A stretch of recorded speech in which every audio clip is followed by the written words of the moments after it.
All right, so here we go with our next little section. Once again, review. This will all be on that first test that you guys will see coming up not too far in the future here. So we're going to be looking at some classification of living things. We're going to look at characteristics that living things share in common, and then some living or levels of organization of the biological world is what you guys are going to see on these 3 pages. Complete review, but as we go through them, if you have questions, please make sure that you guys come and see me and we can go through some of this stuff because this is very much review at this point.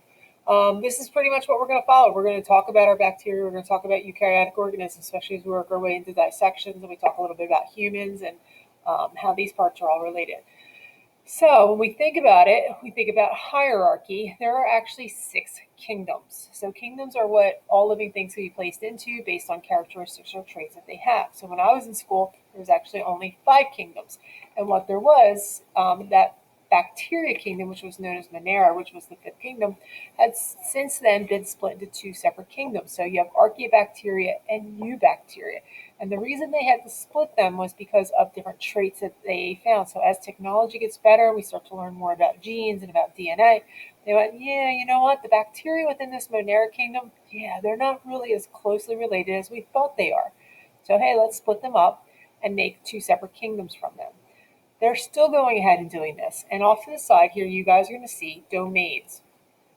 So within these domains that you see here, this is how we can group all living things. So these are going to be extremely broad. They're not going to give you too much information about organisms that you may see.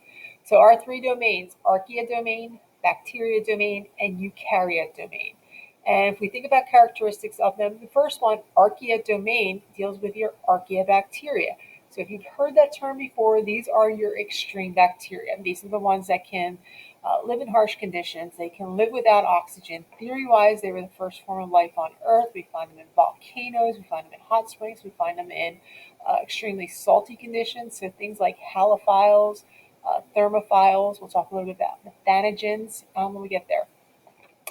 Bacteria that we usually think of, normal bacteria, is known as your eubacteria kingdom. Its domain is just the bacteria kingdom.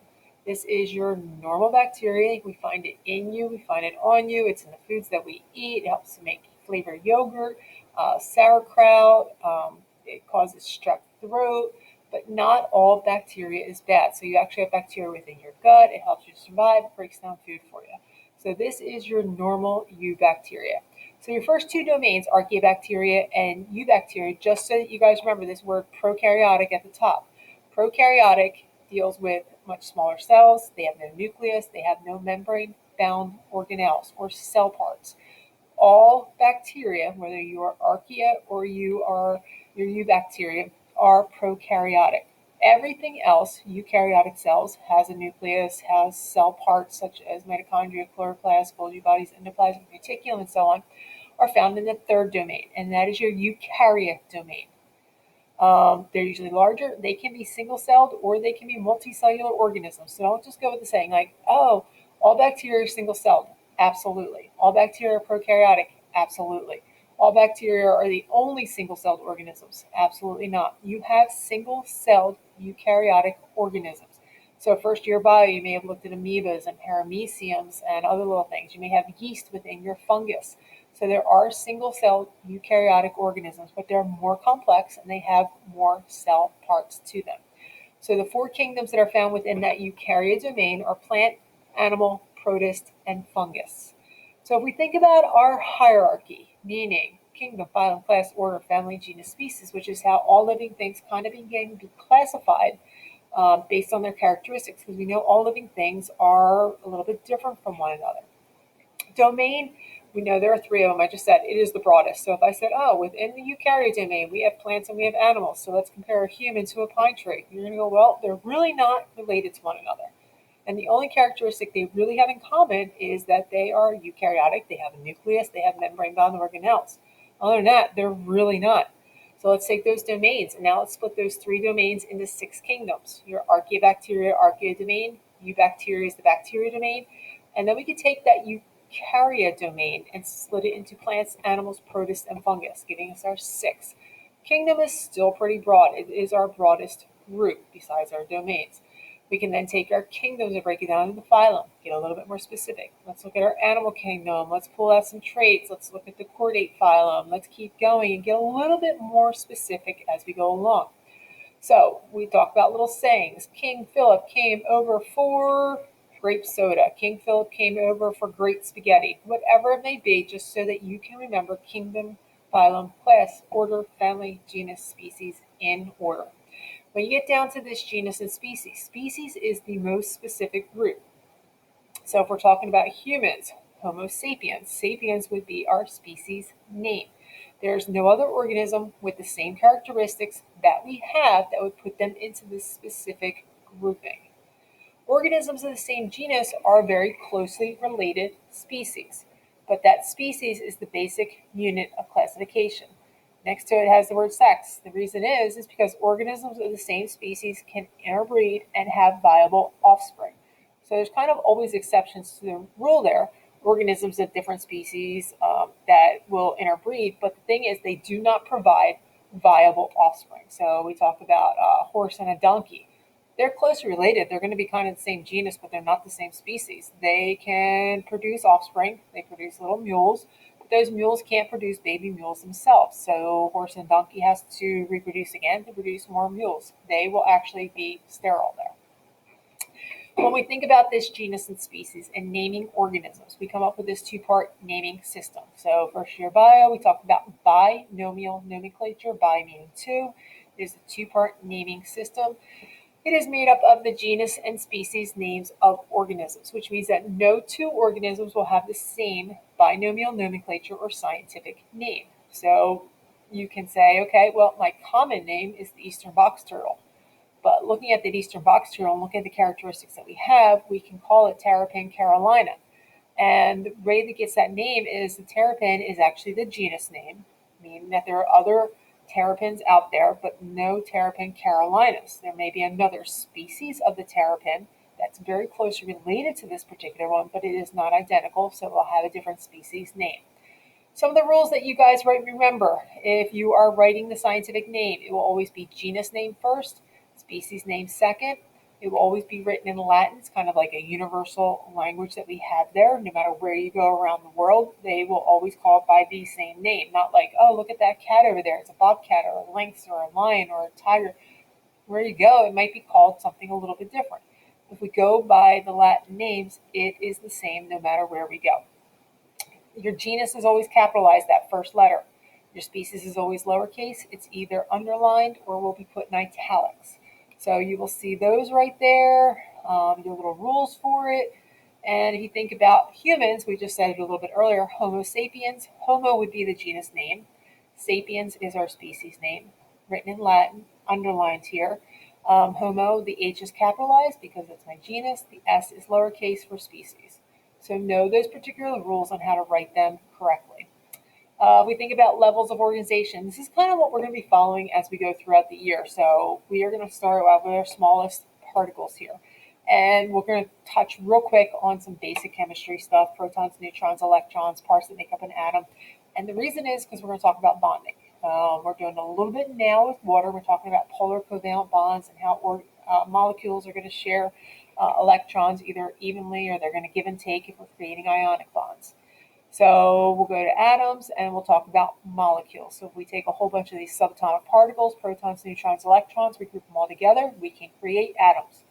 Atoms are the smallest unit of matter. This means that they'll retain all properties of an element. If we go to molecules, it's two or more atoms chemically bonded. We keep going a little bit bigger. We can go to organic molecules, complex molecules that contain carbon. So we're going to talk about carbohydrates and proteins and lipids, as well as nucleic acids, your DNA and RNA. And we'll talk about how they relate to the body, especially your proteins and your amino acids and how they can be put together, and they're building muscle and they're helping to transport oxygen throughout your body. They help with your skin elasticity in your skin, and hair and nails and everything else that it does, as well as those carbohydrates that are combining or coming together to create larger molecules. They can be broken down by your body, and this is where that ATP or energy is coming from, or at least where your body wants it to come from. First source of energy. We'll talk about lipids being that second source of energy and how it also protects some of your organs. And we'll talk about DNA and RNA, and we'll go through and we'll do some PCR labs, replicating DNA. We'll put it into gels, so you guys will be running gel electrophoresis as well as some e-gels. Then we come to the word cells. So where your atoms is the smallest unit of matter, your cells are basically the smallest unit of life, or your basic unit of life. It's the thing that I can take down to one single cell, and I can still consider it a living thing. And we talked about unicellular or single-celled organisms. We also have tissues. Tissues, if we take a whole bunch of the same type of cells and group them together, that's what we have there. They're working together in a specialized way. We'll talk about tissues when we get more to pigs, but as we take those tissues and we start grouping them together, we'll start creating organs. So we'll talk about the heart and the different types of tissues and cells that we may see there when we get to something known as histology. If eventually we take all those organisms or organs, we create an individual organism, so a living thing. It's either unicellular, which is one cell, or multicellular, which is many cells. If you are that unicellular organism, you're going to notice that they like to be small. They're more efficient when they're small because they have to rely upon more of diffusion and other substances in order to move waste materials and food and oxygen and carbon dioxide back and forth between that particular single cell. Take a whole bunch of individual organisms and we create a population. So a population is a group of individuals of the same species in a given area. So if you think about a forest, maybe you have a stretch of woods behind your backyard, and you have a population of deer, maybe a population of rabbit, maybe a population of mosquitoes, and a population of crabgrass back there. So groups of individuals of the same species in a given area. If we go a little bit farther, we start to create a community. So now we're dealing with this community as all populations within that given area. So we have our deer and the crabgrass and the mosquitoes and the squirrels and the rabbits and whatever living things may be back there. But let's throw in some biotic and abiotic factors. And now we're creating an ecosystem. So biotic, bio, living. Biology is the study of living things. And that's what biotic means. Usually they're going to contain organic substances such as carbon. So we're looking at trees and animals, bacteria, insects, and protists and fungus. Basically all of our kingdoms that we just talked about. But within that ecosystem where we have these biotic things, you're going to have abiotic things that are going to play a role on them. So I don't know if you guys remember the other day, last week in class where you walked in, it was freezing. When I came in, it was 62 degrees in here. Temperature, it had an effect on me that day because I was freezing and shivering all day. So abiotic deals with these non-living things that are going to have an effect on living things. So how does the soil affect trees and growth? Is there any nutrients in it? What is the air temperature?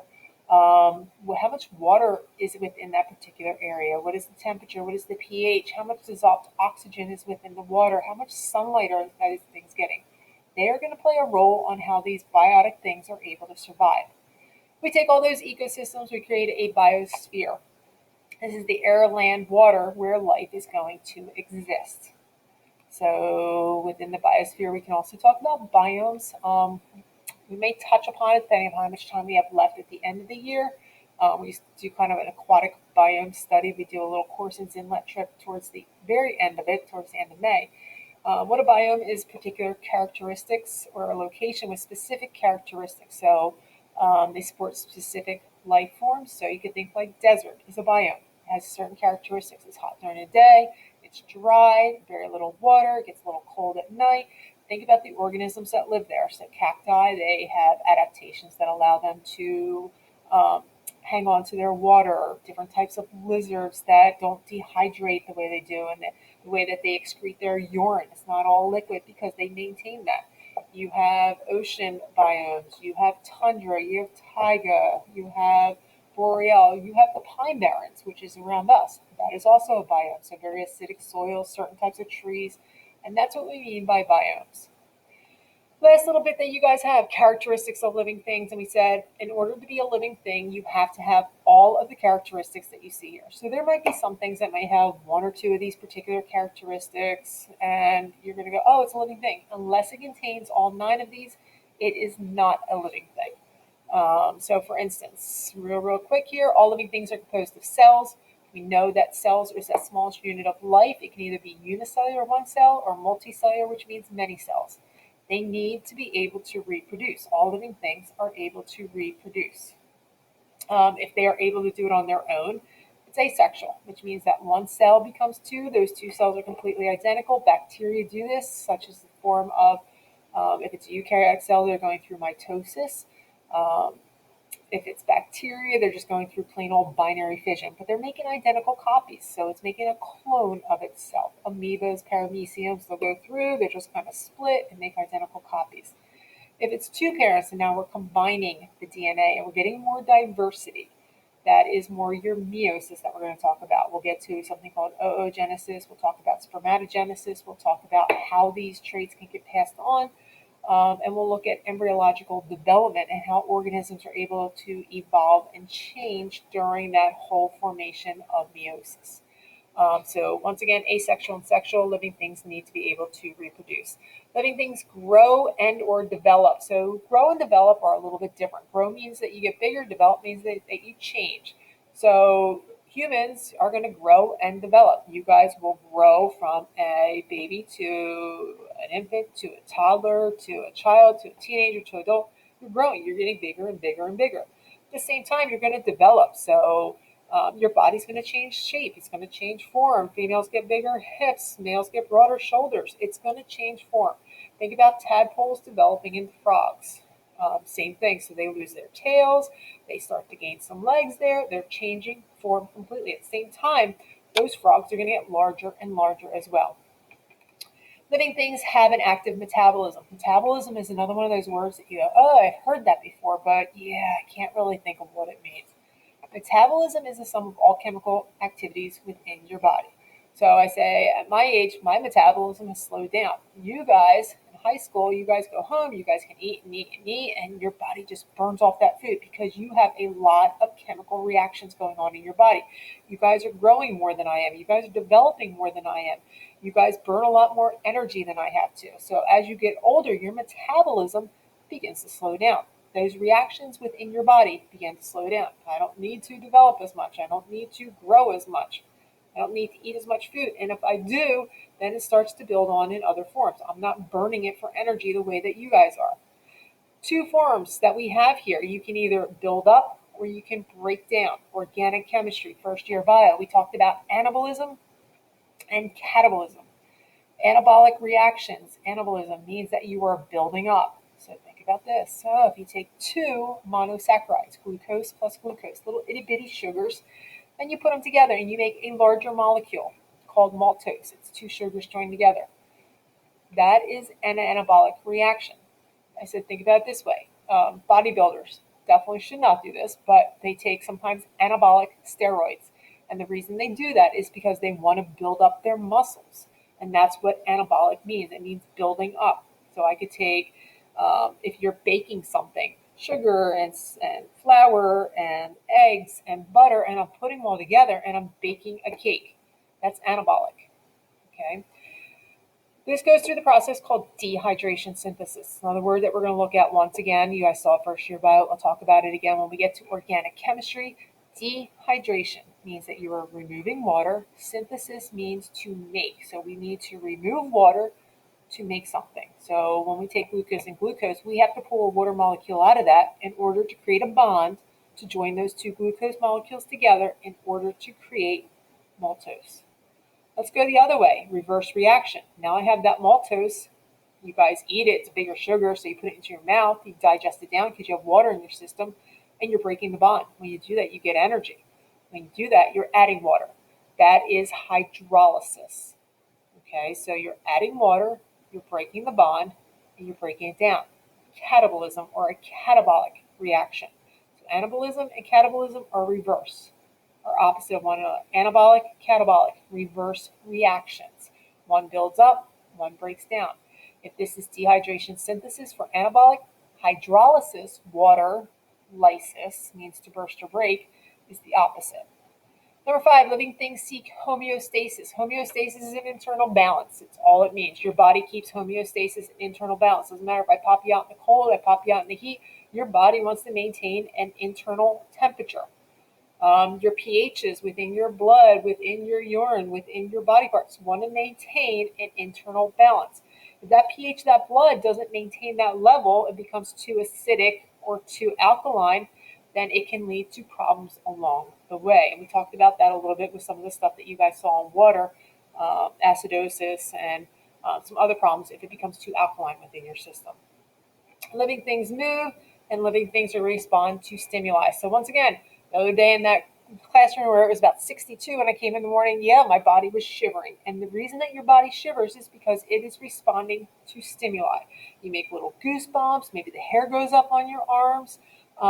When your body shivers, your muscles are moving. And when those muscles are moving, it is a form of action, which is causing or needs energy. Your body's breaking things down, it's breaking bonds. And as you break bonds, you're actually releasing heat.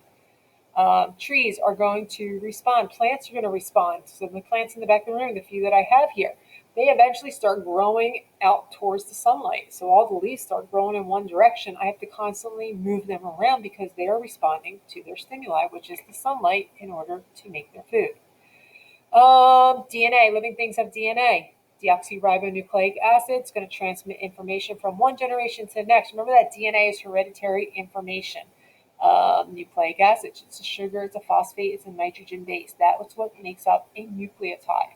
Think back, adenine, guanine, thymine, cytosine, sugars, deoxyribose, as well as phosphate groups. We'll also talk about RNA and how these two are related and why they're so important in order to make enzymes within your bodies. Enzymes are special types of proteins, so we'll see that as well as we work our way into not only organic, but also that DNA section.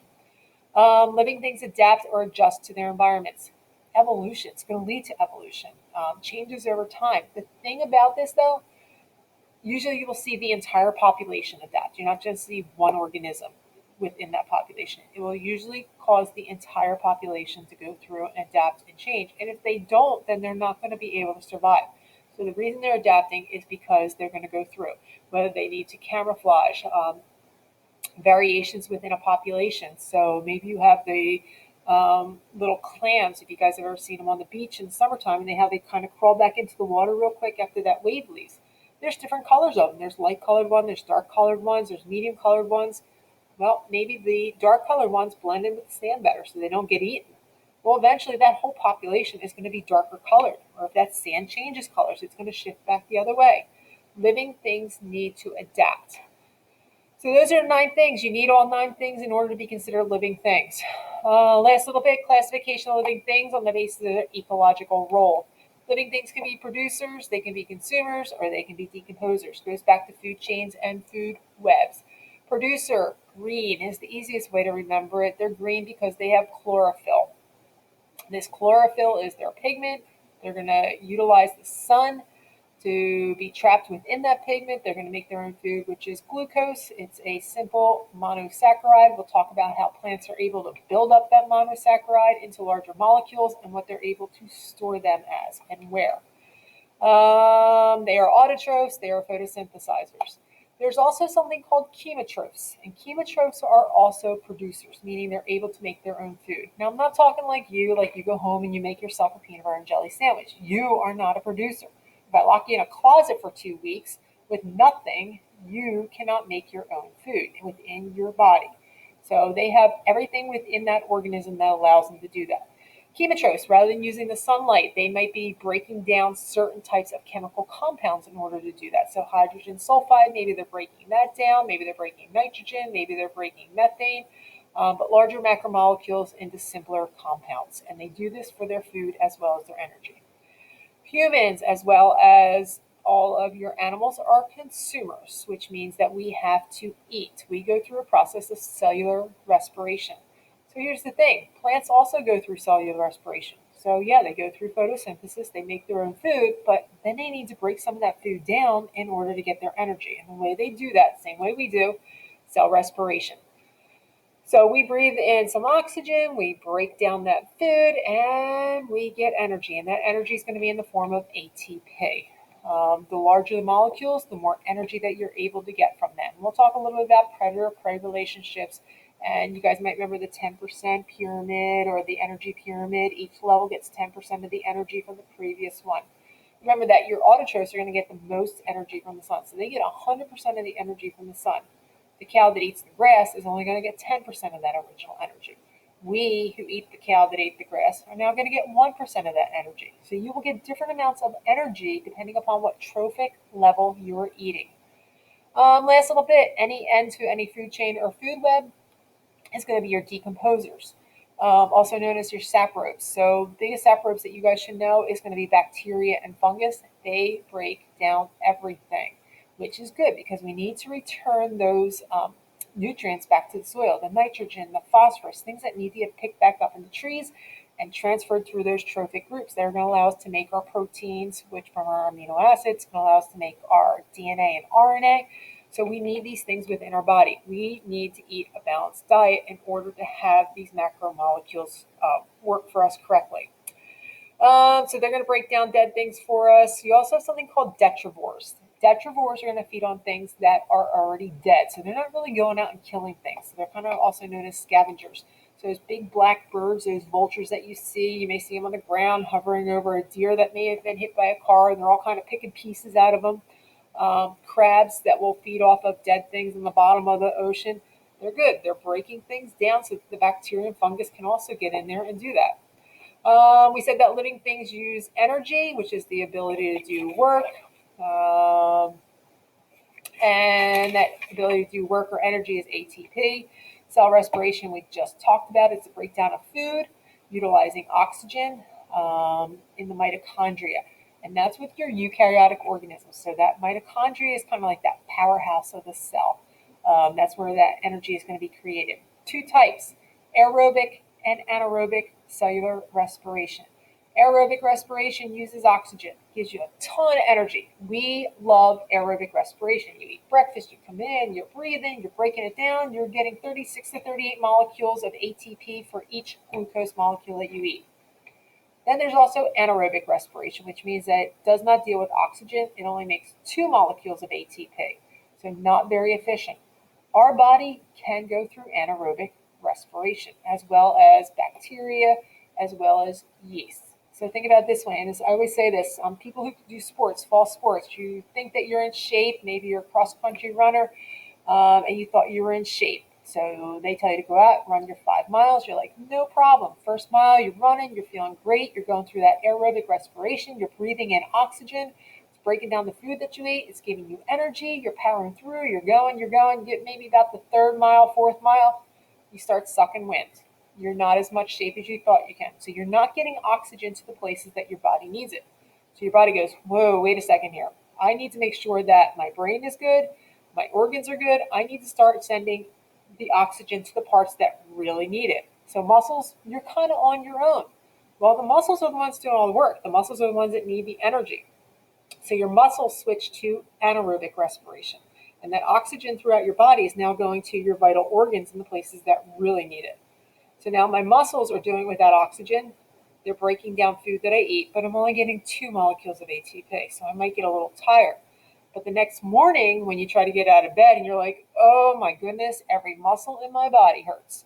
That's because of the fermentation process that's taken place. A byproduct of anaerobic respiration is known as lactic acid.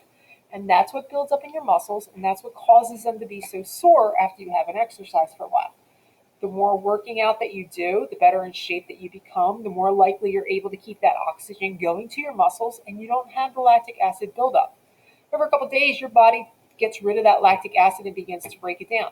But there are some organisms, yeast and bacteria, that will only go through anaerobic respiration. Okay, so that should finish up with kind of the basic, hey, this is what we really should remember from first year bio, simple terms. Anything on here that you guys are still a little confused on, make sure that we go through it in class. This is kind of the last little bit that you guys will see for your test for that chapter 1 test. Okay, so more information on that will be coming. Thank you.